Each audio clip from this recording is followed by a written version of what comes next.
Good morning, brothers and sisters. My topic today is healing is the children's bread. Healing is the children's bread.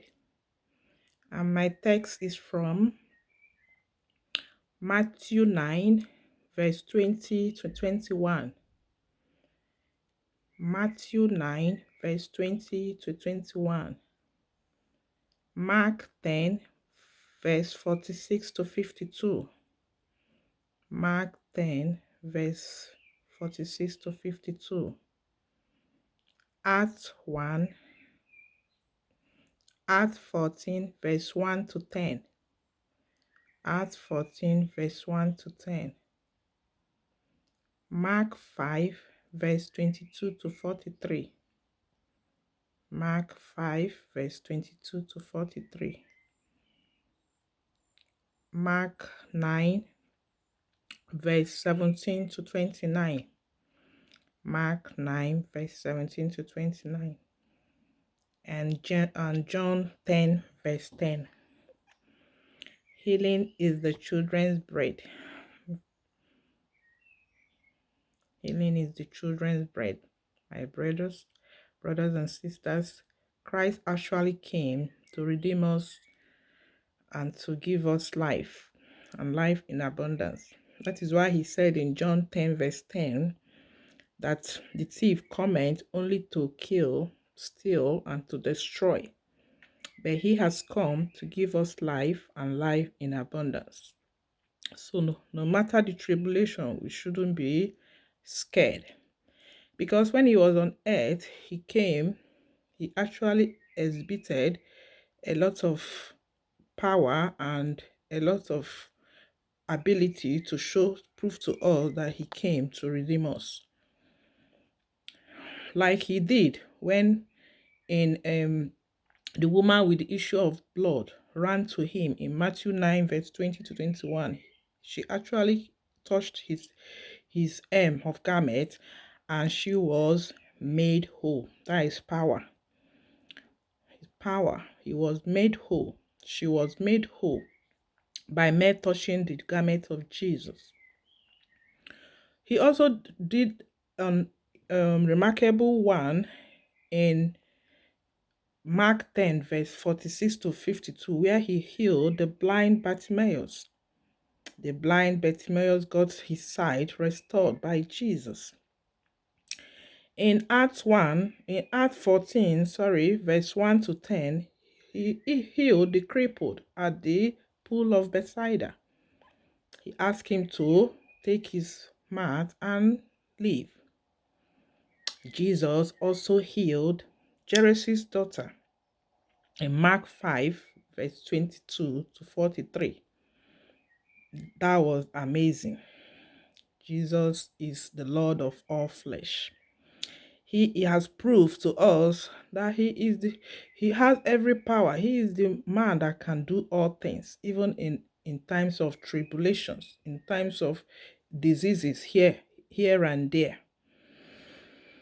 One remarkable one he also did was in Mark 9, verse 17 to 29, where he healed the boy with the deaf and dumb spirit. The boy was possessed by a spirit of deaf and dumb, and also by a demon that will actually make the boy very, very uncomfortable. This when the evil spirit comes on him, it paralyzes him and make him to convulse, and he becomes so sick that it can even pull him to fire or even to water to make him suffer. But when Jesus met with this boy, at first, the 12, the apostles, were, when the boy was brought to the apostles, they tried their best to heal this boy, but they couldn't. They actually couldn't do that because they weren't prepared, and they didn't know that it only takes faith and fasting to do that kind of healing. So that is why when Jesus arrived at the scene, everything changed. I mean, everything changed. This child that the parents brought, Jesus now told commanded that spirit of death and dumb to let this boy go, and straight ahead the spirit left him. The spirit not can actually obey at the hearing of the command of Jesus. That is power. Jesus commanded that evil spirit to set this boy free, and immediately that spirit of that demon left this child and threw him on the ground. Then when the people saw this, they were actually amazed that wow, he could actually command a and that he could actually speak to demon, and demon could obey him. At After this scene, the apostles were as well amazed. They followed Jesus home and asked why they couldn't be able to cast the demon. But Jesus rebuked them and say, they are you men of little faith. He told them they have little faith, that if they could, that this kind of demon could only go out through fasting and prayer, and that is what Jesus expects us to do at this time. At this time of illness in our in the world, coronavirus, everybody is running, hiding, and being staying at home, being safe. We should be at home praying and believing God for healing, because a lot of people are in the hospital there. But you are not in the hospital. Why not stand as an intercessor for them? And stand as a choosing one to intercede for those who are helpless, that are in the hospital, for those that are sick, for those, even those taking care of them, the frontliners, the NHS. Let us help them and put them in prayers for God's healing to be upon them, for God's immune to be, for God to give them a high immunity to overcome every infections they are meeting daily as they are doing their job. Why not also pray for our leaders who have contracted it, or who are already suffering from it, so that they could come out, so that they will come out live and healthy and give us good leadership. That is what God is trying to speak to us here, that we have the power to do it, to pray and to command every illness to go back to where it belongs. It also happened in when the woman with the possessed daughter came to Jesus in Matthew 15 verse 22 to 28.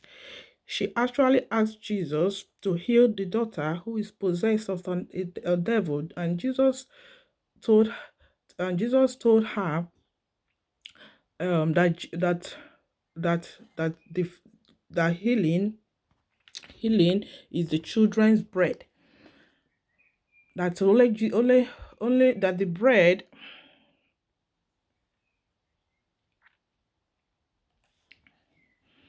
that healing is the children's bread. But the woman, when Jesus, I think I should open my Bible. Open my Bible in Matthew 15. Let us hear what the Lord told the lady, because she exercised faith. She's a woman of faith. That was why her daughter was also set free. Behold, a woman of Canaan came out of the same coast and cried unto him, saying, Have mercy on me, O Lord, O thou of David. My daughter is grievously vexed with a devil. But he answered her not a word. And his disciples came and besought him, saying, Send her away, for she cried after us. But he answered and said, I am not sent, but unto the lost sheep of the house of Israel. Then came she and worshipped him, saying, Lord. But he answered and said, It is not meant to take the children's bread and to cast it to dogs. So Jesus is saying here that healing is the children's bread, that we should not waver. That is, it is only if we waver that healing will not come to us. And she said, Truth, Lord, yet the dogs eat of the crumbs which fall from the master's table. That is in verse 27. Then Jesus answered and said unto her, O woman, great is thy faith. Be it unto thee, even as thou willest. And her daughter was made whole from that hour. That is power. God is actually asking us to have faith. Because if the woman has not, because the woman said, even the crumbs, behold, that dogs even eat from the crumbs under the children's table. So that is to show you that even though our faith is as small as mustard seed, we can say this mountain to be moved and it will be moved. God wants us to have that faith before healing can take place. My brothers and sisters, why not we exhibit faith and pray in this time of illness, in this time of diseases in the world, so that our world will be a safe place and we all live peacefully and happy and being happy. Also, we should also exercise love. Thank you for listening to this video today. I'll see you some other time next week for another episode. Bye and God bless you.